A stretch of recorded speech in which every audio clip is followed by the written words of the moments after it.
Hello, everybody, and welcome to today's Tour Pro Talks. I'm Genevieve White, travel and tourism copywriter and coach, and I'm delighted to be joined today by a very special guest, Catherine Warrilow. Welcome, Catherine. Hey, thank you for having me. Oh, thank you so much for being here. It's really great to finally meet you at last. So, audience, if you don't already know Catherine, a few words about her. So, Catherine Warrilow is the founder of The Plot. And that's a brand strategy consultancy that helps attractions, experiences, and tourism brands sort out the messy middle between what they do and what their customers actually want. So Catherine is well known for finding these hidden opportunities and making brand strategy simple.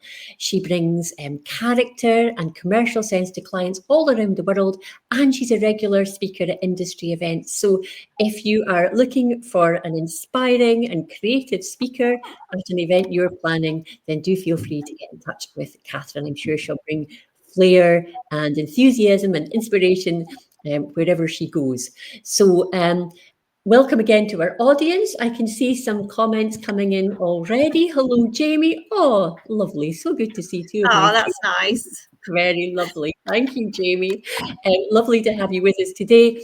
Do feel free to say hello wherever you're watching from. Say hello, who you are, what you do, and where you're watching from. And Catherine and I will just get started chatting. But feel free, this is your Tour Pro Talks too. So ask questions whenever you want, and we'll be happy to answer them. So, Catherine, let's get started with our discussion. So, the first question is, we've called this session Maps Miss the Mark. Tell us a little bit first about this concept of a customer journey map, just so we're all on the same page when we get started. Yeah, absolutely. And just to kind of break the ice fully, I thought I was being really clever by sticking a piece of newspaper up in front of a light so that it wasn't glaring at me. And literally the second we started talking, it started falling down. So just to avoid any more awkwardness, I'm just going to remove it in case it starts swinging around in the background. So here we are, totally unpolished and ready to go. And let's get back to your question. So customer journey maps, lots of people refer them as different things. So it's anything that looks at the process a customer typically goes through between being inspired to do something, starting to look for ideas and inspiration, visiting websites, looking at reviews, looking at social media, speaking to friends, looking at prices, and ultimately, we hope, buying some tickets for an attraction or experience. But there's a lot more to it, and I think we're going to hopefully unpick some of that and where it gets difficult and confusing for brands, for businesses, for marketers to tailor their strategy to a customer journey, because in my opinion it's not as straightforward as we always think, and there are lots of other things we maybe need to be thinking about as well. Yeah, so these maps sometimes they miss the mark, don't they? Because humans can be kind of unpredictable and messy and make decisions based on emotions. Can you talk a little bit more about why these maps that businesses might design might occasionally miss the mark? I think a big part of that is just because we're too close to what we're doing. Someone gave me a really good saying, which I kept for future use, which is, if you're inside the jar, you can't read the label. And I think that's so true of all of us as business owners, as communicators, as marketers, that sometimes it's so difficult to step out of our role and look at something purely from a customer perspective, that we miss things. Now that customer journey should really map out what a customer does. That's very difficult to predict. Like you say, we're easily distracted, we're unpredictable, we're emotional. But on a very basic level, one of my favorite techniques is the hero villain guide methodology. I don't know if you've heard of that. I'm sure either you will have done or some of the people watching will have done. But in that instance, we're the guide. So the operator is the guide, the brand is the guide. The customer is always the hero.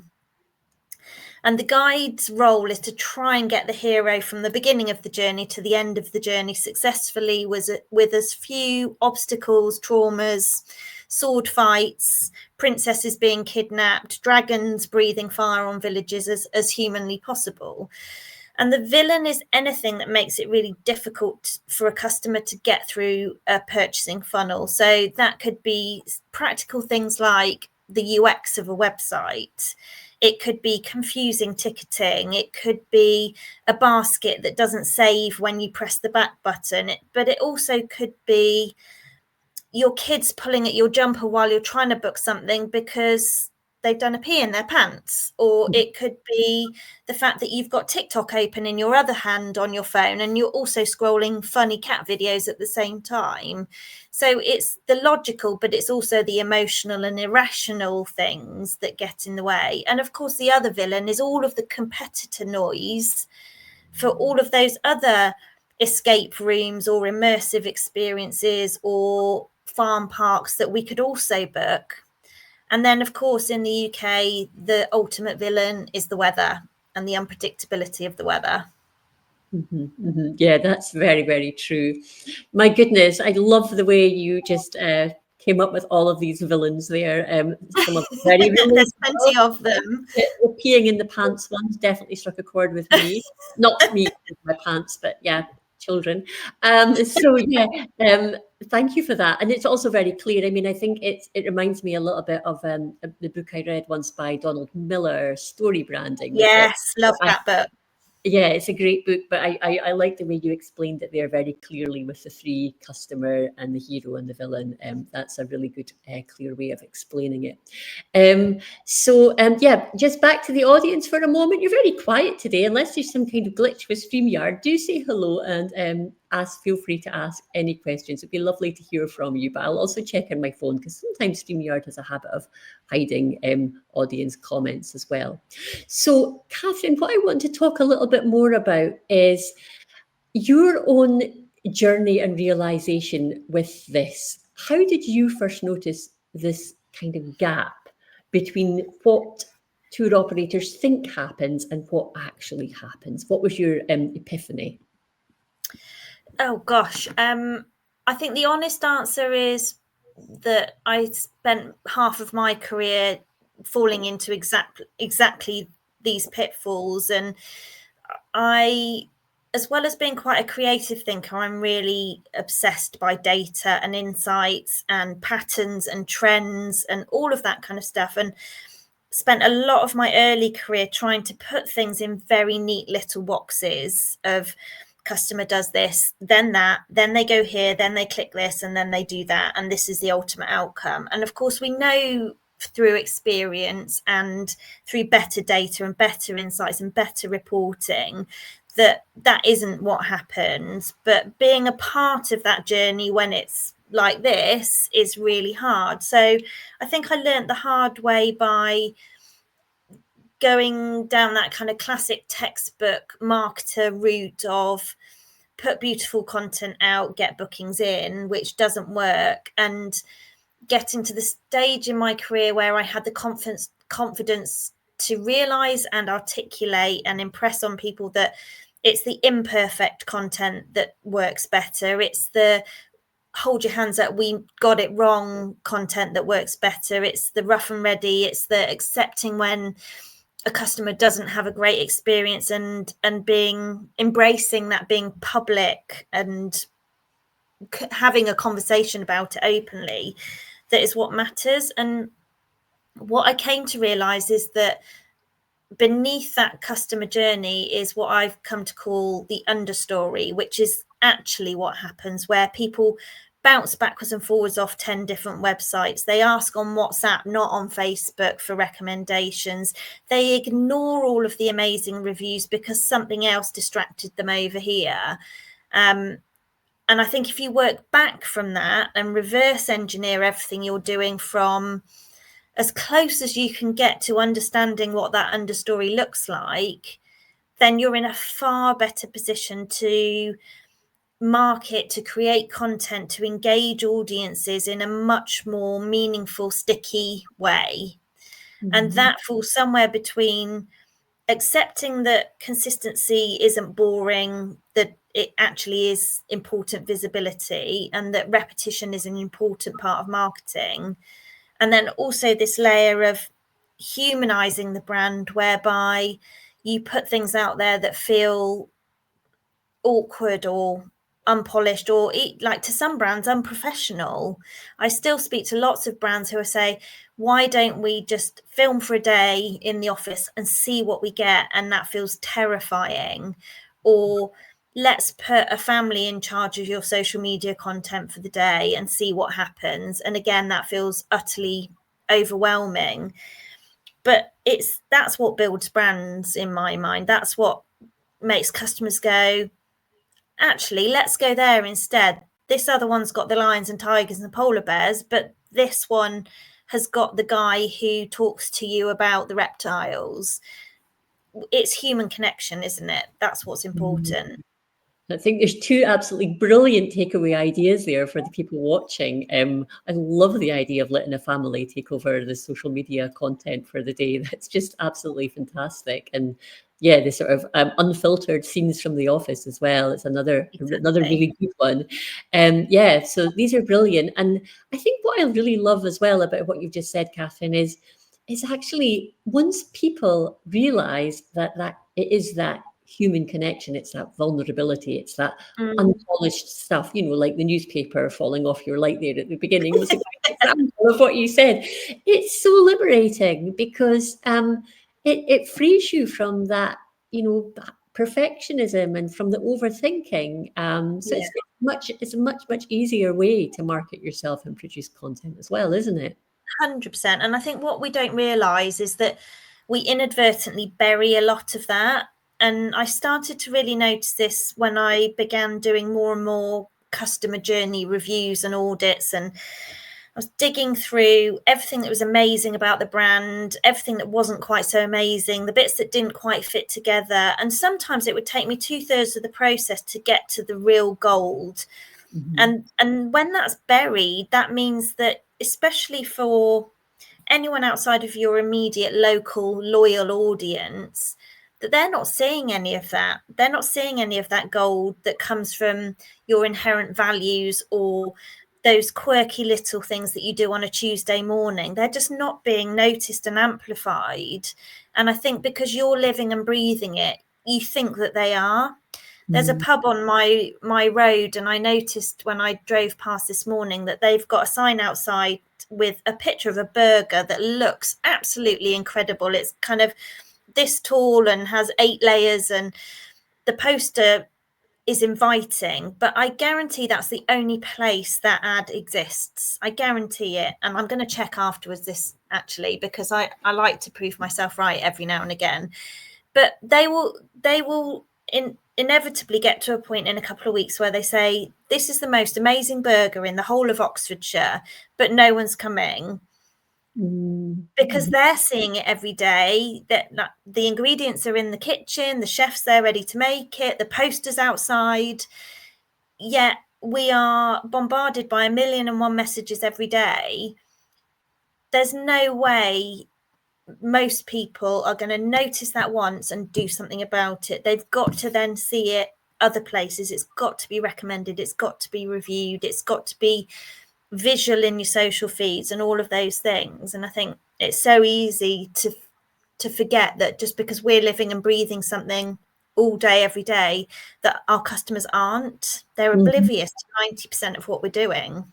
Yeah, and it's that worry as well that people often have, that small businesses have, about being repetitive and boring if they share something more than once. But yeah, as you say, you have to just get out there.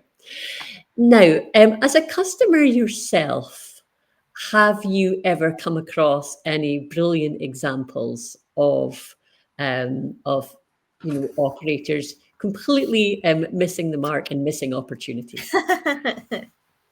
I mean, I'm lucky to work with lots of really incredible operators. So I would say less shocking and more of a widespread challenge that we all face is just simply having the resource and the team structure to manage a joined up strategy.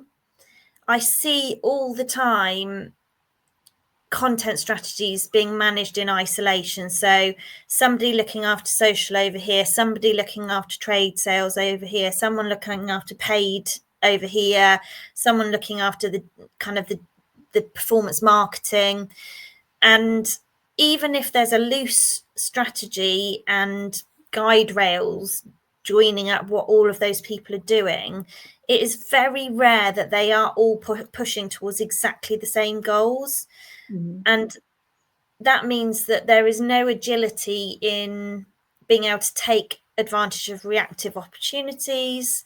It means that you get this slightly disjointed message, tone, personality throughout that customer journey and understory. And I'm not just talking about an outdated logo or an outdated image on an OTA website. I'm talking about the overall language and the overall tone, the overall personality that comes across from anything from a flyer to a poster on the London Underground to your website, to your social channels, to your listings with OTAs, the lot. And I think the overall challenge that I see is that stopping and people getting around a table and talking and saying, okay, our values that underpin everything are this, our key messages are this, the seasonal slant or the campaign slant on that is this, and this is how we're delivering it. And again, I'm not talking about putting things in nice little neat boxes. I'm talking about, if customers take one thing away from having seen your brand somewhere, what does it have to be to create value, to create sales, to sell tickets? And is that ringing true everywhere? And a lot of the time it's not. And that's sometimes easy to fix. Sometimes it's harder if it is a really if it's around a lack of resource. But there are ways and means to strip things back, simplify everything so that it is manageable, and do less but do it better. Mm-hmm, mm-hmm. Okay, that's good. Yeah, I guess we can talk a little bit later on as well about some of the strategies that audience members can use if they are wanting to take away some tips from this. Now, we have a comment coming from Jackie, who says, my strength is retaining customers through personal connection, but relying only on word of mouth is a struggle. It's frustrating when high effort doesn't lead to growth on a small budget. What would you say to Jackie, Catherine? Hi, Jackie. It's such a good question, and it's not an easy one. Leverage that word of mouth. So like I said before, I would reverse engineer things from what you do have to work with. So one of the things I see operators not doing enough is asking for reviews. So that incredible word of mouth that you're getting, that positive feedback, if it's not funneling its way through to Google or TripAdvisor or wherever you collect your reviews, then encourage people to do that. Even if you need to incentivize them with something small, maybe it's a free repeat visit if you're an attraction, or it's a piece of merch if you have any products, just something little to show that you care about and value that customer's time. And then from there, look at how you use that feedback to create content. So everything is stemming back to one point. So rather than saying, right, I need a referral strategy, I need a loyalty strategy, I need a content strategy, I need a review strategy, which, especially if you're a solo entrepreneur or a small business, is really difficult to keep on top of. So whether you have a set of values in your business or just an overriding North Star, which is, I don't know, to give back to the community, or to run an ethical business in a certain way, or to focus on supporting local school groups or something, then use that combined with that word of mouth that's working well, and focus just on bringing those two things together and nothing else. Just because Bob down the road and Sarah across the way and Alice over the next hill seems to be doing everything, that it only looks like they're doing everything because you're paying such close attention. Like I said before, 90% of their audiences won't be seeing any of that, and it's just noise. So don't get sidetracked into feeling like you should be doing more. Do less, do what you're really, really good at, and do that really well, week in, week out, without fail, if you can. It's quite a long answer to a question, but I hope at least some of the points in there are helpful, and that you can go away and try some new things. I think that's absolutely brilliant advice, Catherine. And I think it's advice we can all do with reminding ourselves of every now and then as well. And you mentioned getting testimonials and reviews. Just to link back to the last Tour Pro talks we did, Suzanne Michaelis and I did a session all about the right questions to ask when you're asking for testimonials and reviews. So if you that's a good one. Want to follow Catherine's advice, you can maybe link back to that last Tour Pro talks as well. Brilliant. Okay, so thanks for that question, Jack. If anyone else has got questions, ask them now, because we don't have all that long left. So I think something that I'd like to ask you about, Catherine, is something we're all probably a little bit guilty of doing from time to time, and that's making assumptions about our customers. So, in your opinion, what assumptions do we make about customers, or what assumptions have you noticed businesses making about their customers that are often completely wrong? This is a good one, and unfortunately I'm going to refer back to some of the things we've already talked about. So the biggest assumption is that they understand what we have to offer. That our ticketing is understandable, that the duration of our experience is clear, that it's obvious that we have a cafe, that it's obvious whether we're accessible. It's not.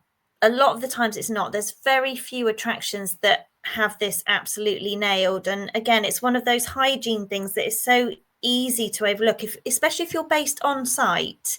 If you walk from the customer car park to your office through your site every day, then you forget that your customer has never been before, or hasn't been for a year or 2 years, and doesn't know whether you are suitable for 2-year-olds, doesn't know whether you should wear wellies, doesn't know whether the access to the soft play is included with the access to the farm park. So number one would be that the biggest assumption is that our customer understands our offer. The next two would be the assumption that customers see our social content and read our emails. And when I say emails, I don't just mean marketing emails. I mean our ticket booking confirmation email, which says you must arrive 15 minutes before, you must bring this, you cannot bring your own food, or whatever those kind of small print things are that you put in your emails. Most of us don't read that crap. And it's not because we don't want to, it's that we think we know already. We've made an assumption that we know where we're going, we know when we need to get there, and we know what we need to bring. So it would be quite a surprise when we get there and they say, oh, no, you can't do that. Or, oh, you've missed your slot with Santa in the grotto, which ultimately reflects badly on us as operators. We're the ones that look like we're poor communicators, even though we've tried everything to get these things across. So again, repetition of important practical information as well as marketing content, and finding creative ways to get that across. As much as it creates more work and time and resource, I understand that, but it's all part of exceeding the customer expectation. And if we can start doing that before the visit, and people arrive bouncing and in a good mood and prepared, and not to be told at the ticket gate that there's a problem, then everything else from there is much easier to manage, isn't it? And then finally, I would just say that we assume that all of our customers have the same expectations, because maybe we've done our neat little customer personas and they fall into 3 nice little buckets. Every single customer is going to have slightly different expectations of you. Meeting those expectations all of the time is impossible, but having some hard and fast benchmarks of this is the level of service, we will always go above and beyond to cater for a customer's needs, even if it's not something we would normally do. then I think that is an incredible part of your brand strategy. And customer service is a massive part of your brand proposition, a massive part. A lot of it starts with your customer service. So I think those for me are some of the assumptions that are regularly made.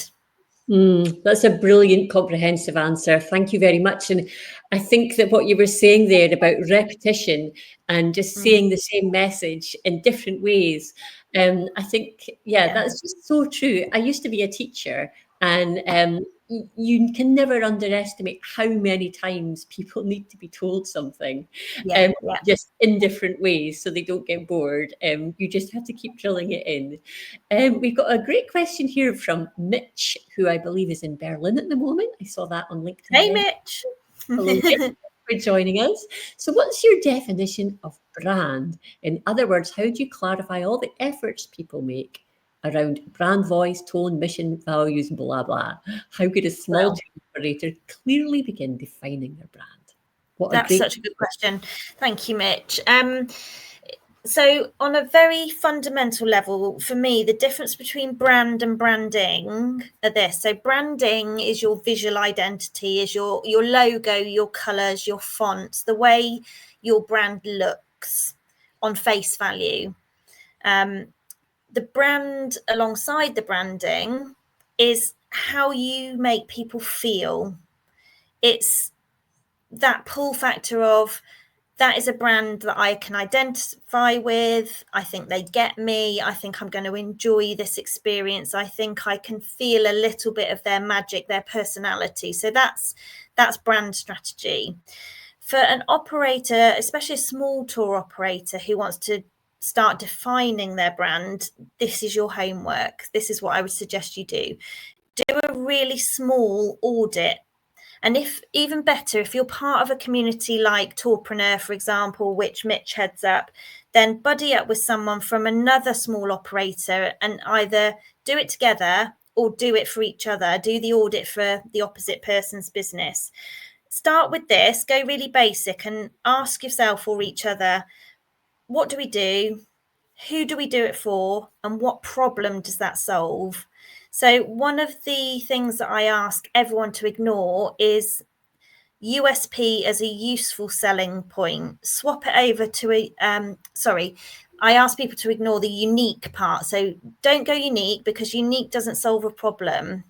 If you try and sell a gold-plated hamburger, it's certainly unique, but actually it doesn't really solve any problem, maybe apart from a bit of vanity or ego.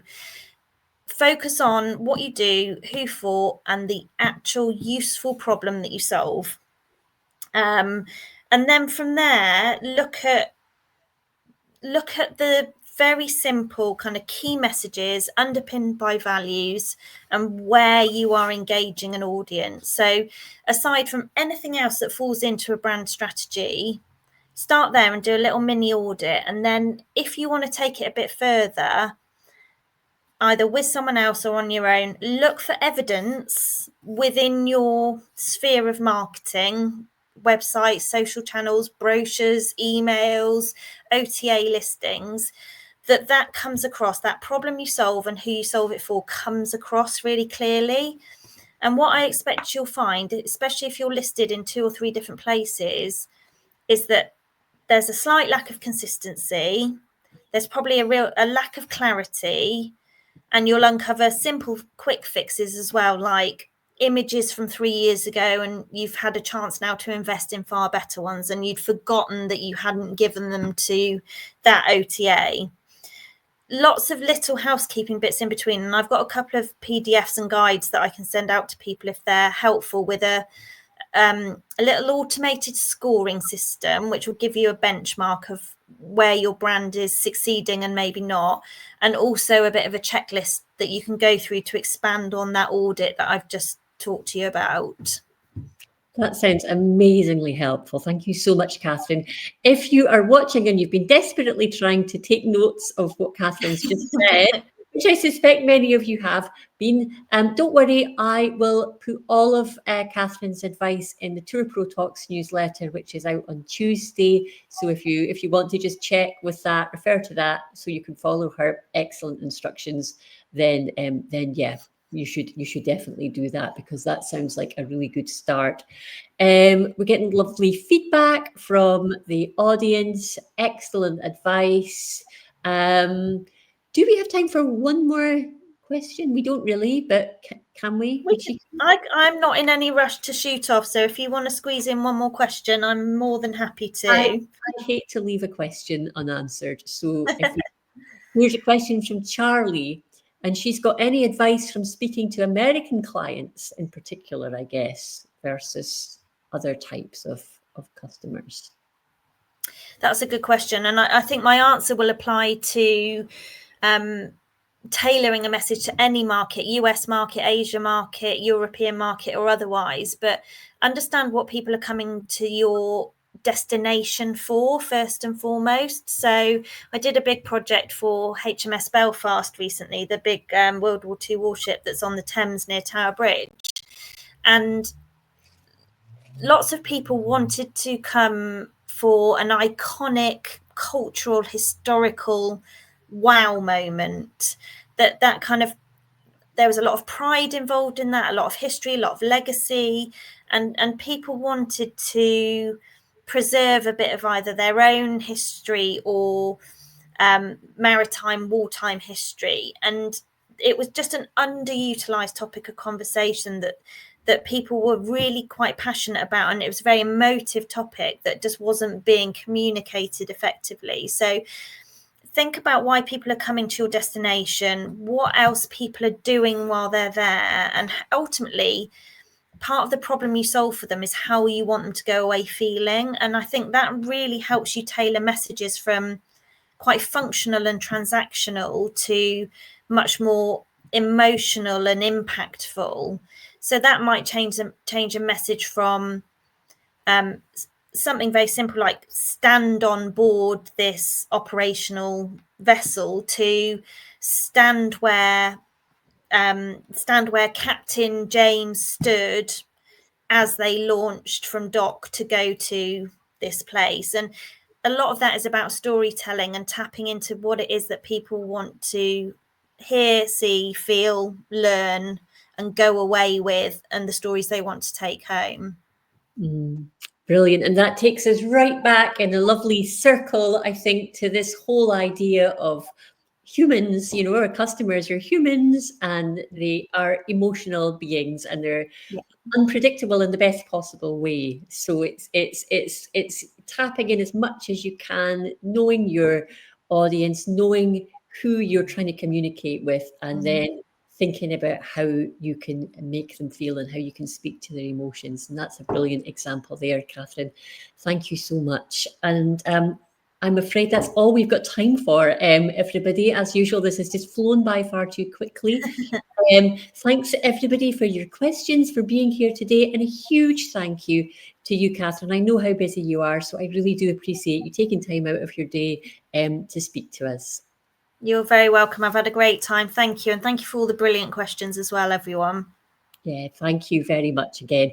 And I meant to say who the next Tour Pro Talks guest is, and I've forgotten to make a note of it. I just know that I've got the list in my head, and it's going to be someone really good, and I'll share that with you very soon. I don't want to say the wrong name right now live.